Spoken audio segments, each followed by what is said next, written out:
రాష్ట్ర మంత్రివర్యులు శ్రీ అచ్చెన్నాయుడు గారిని ఆహ్వానిస్తున్నాం.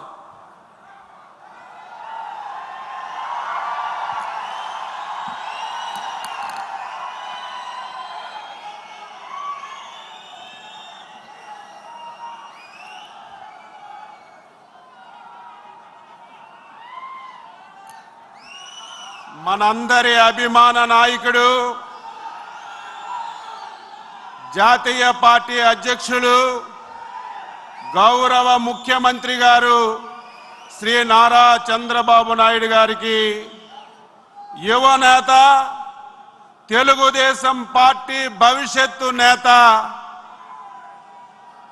తెలుగుదేశం పార్టీ జాతీయ ప్రధాన కార్యదర్శి శ్రీ నారా లోకేష్ బాబు గారు, వేదిక పైన వేదిక ముందున్నటువంటి తెలుగుదేశం పార్టీ కుటుంబ సభ్యులారా, తెలుగుదేశం పార్టీ పుట్టి 43 సంవత్సరాలు పూర్తి చేసుకొని 44వ సంవత్సరంలోకి అడుగుపెట్టాం. ఈ 43 సంవత్సరాల సుదీర్ఘ ప్రయాణంలో అధికారంలో ఉంటే ప్రభుత్వం ద్వారా ప్రజలకి మేలు చేశాం, ప్రతిపక్షంలో ఉంటే ప్రజల పక్షాన పోరాటం చేసి ప్రభుత్వంపై ఒత్తిడి తెచ్చి ప్రజల సమస్యల పరిష్కారానికి దారి చూపినటువంటి పార్టీ తెలుగుదేశం పార్టీ. 43 సంవత్సరాలు సుదీర్ఘ ప్రయాణంలో కష్టాలు వచ్చినా, ఇబ్బందులు వచ్చినా, గత 5 సంవత్సరాలు ఎప్పుడు రానటువంటి సమస్యలు వచ్చినా కార్యకర్తలు ప్రాణత్యాగాలు చేసి ఆస్తులు కోల్పోయి 5 సంవత్సరాలు పనిచేశారు. కాబట్టే మొన్న జరిగినటువంటి ఎన్నికల్లో తెలుగుదేశం ఎన్డీఏ అధికారంలోకి వచ్చిన విషయాన్ని ఈ మహానాడు ద్వారా తెలియజేస్తున్నాను. అందుకే చంద్రబాబు నాయుడు గారు, లోకేష్ బాబు గారు తెలుగుదేశం పార్టీ కార్యకర్తకి జీవితమంతా రుణపడి ఉండాలి, ఉంటామని కూడా ఈ సందర్భంగా మీ అందరికీ తెలియజేస్తున్నాను. ఈరోజు ఒక ముఖ్యమైనటువంటి అంశం వ్యవసాయం. ఈ దేశానికి వెన్నుముక రాజని మైకు ఉన్న ప్రతి ఒక్కరూ నిదానంగా మాట్లాడుతుంటారు, ఆచరించడంలోనే చాలా తక్కువ మంది ఉంటారు.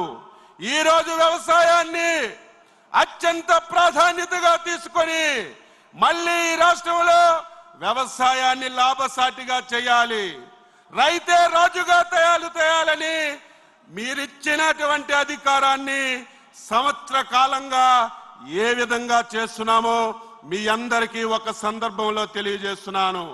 గత 5 సంవత్సరాలు అత్యంత ప్రాధాన్యత కలిగిన రంగాలు వ్యవసాయ రంగాన్ని, నీటిపారుదల రంగాన్ని గత ప్రభుత్వం తాళం వేసి అస్తవ్యస్తం చేసింది.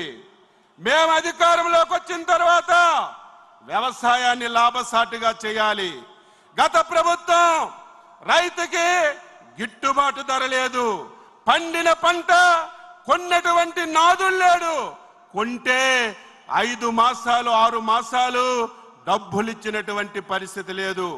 మేము అధికారంలోకి వచ్చేసరికి ఈ రాష్ట్రంలో రైతులు ధాన్యం కొని 1600 కోట్లు గత ప్రభుత్వం బాకీ పెట్టిన విషయం గుర్తు చేస్తున్నాను.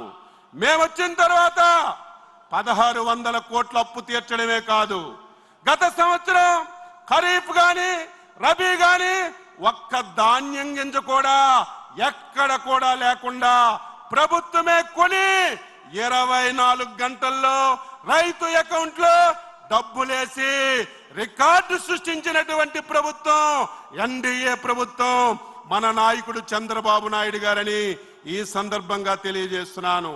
తక్కువ పెట్టుబడితో ఎక్కువ లాభాలు రావాలి, దానికి ప్రభుత్వాలు ప్రోత్సహించాలి.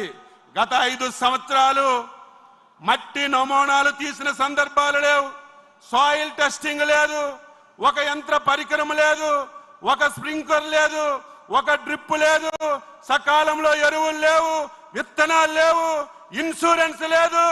ఎప్పుడైనా ప్రకృతి విపత్తులు వస్తే ఆదుకున్నటువంటి సందర్భాలు 5 సంవత్సరాల్లో మనం ఎప్పుడు చూడలేదు. ఈ సంవత్సరంలోనే మొత్తం సమూలమైనటువంటి మార్పులు తీసుకొస్తున్నాం.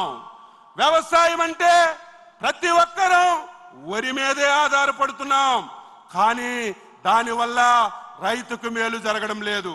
అందుకే చంద్రబాబు నాయుడు గారు దీన్ని మనం డైవర్ట్ చేయాలి. ఈ రోజు రాయలసీమ ఉంది. రాయలసీమ హార్టికల్చర్కి ఒక హబ్బుగా తయారవుతుంది.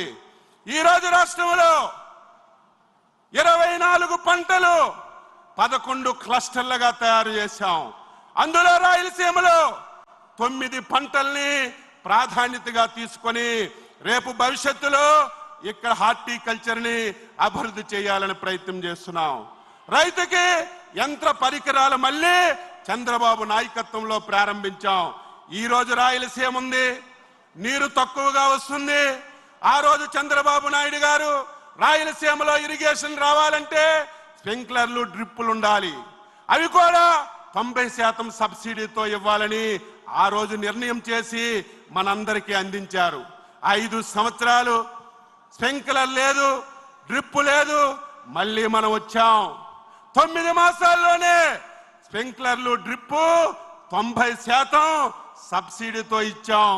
నిన్న లేదు మొన్న కేంద్ర ప్రభుత్వం ప్రకటన చేసింది, ఈ దేశంలో స్ప్రింక్లర్లో, డ్రిప్పులో ఏ రాష్ట్రం ప్రథమ స్థానంలో ఉందంటే ఆంధ్రప్రదేశ్ రాష్ట్రం అని కేంద్ర ప్రభుత్వం చెప్పిన విషయాన్ని ఈ సందర్భంగా మీ అందరికీ తెలియజేస్తున్నాను. ఈరోజు వ్యవసాయం కష్టపడడం కాదు, టెక్నాలజీని ఉపయోగించాలి. ఈరోజు డ్రోన్లు వచ్చాయి, ఆర్టిఫిషియల్ ఇంటెలిజెన్స్ వచ్చింది. అనేక విషయాల్లో టెక్నాలజీ వ్యవసాయానికి ఉపయోగపడుతుంది. ఈరోజు ముఖ్యమంత్రి గారు గురుతరమైనటువంటి బాధ్యత పెట్టారు. ఒక పక్క రాష్ట్రంలో పంటలు విపరీతంగా పండుతున్నాయని ఆనందం ఒకవైపు ఉంది, ఒకవైపు గిట్టుబాటు ధర లేక చాలా ఇబ్బందులు రైతులు పడుతున్నారు. ఈ మధ్య కాలంలో 4 పంటలకి రైతాంగానికి ఇబ్బంది వస్తే ముఖ్యమంత్రి గారు ప్రత్యేకమైనటువంటి శ్రద్ధ పెట్టి మిర్చికి గాని, పొగాకు గాని, కోకో గాని, రాయలసీమలో పండినటువంటి మామిడికి గాని రైతుకు నష్టం జరగకూడదు. అవసరమైతే రాష్ట్ర ప్రభుత్వం ద్వారా రైతుకి సహాయపడాలని ముఖ్యమంత్రి గారు స్పష్టమైనటువంటి ఆదేశాలు ఇచ్చారు. తప్పనిసరిగా మళ్ళీ ప్రతి ఒక్కరూ వ్యవసాయమే మేలు, వ్యవసాయమే చేయాలనే విధంగా ఈ ప్రభుత్వం ద్వారా మీకు అన్ని విధాల సహాయ సహకారాలు అందిస్తామని ఈ సందర్భంగా తెలియజేస్తూ ఈ సబ్జెక్టు మీద మాట్లాడే అవకాశం కల్పించినటువంటి ముఖ్యమంత్రి గారికి, లోకేష్ బాబు గారికి మరొకసారి అభినందిస్తూ సెలవు తీసుకుంటున్నాం. జై హింద్, జై తెలుగుదేశం, జై తెలుగుదేశం, జై తెలుగుదేశం. చంద్రబాబు నాయకత్వం, చంద్రబాబు నాయకత్వం, చంద్రబాబు నాయకత్వం, నారా లోకేష్ బాబు నాయకత్వం, నారా లోకేష్ బాబు గారి నాయకత్వం.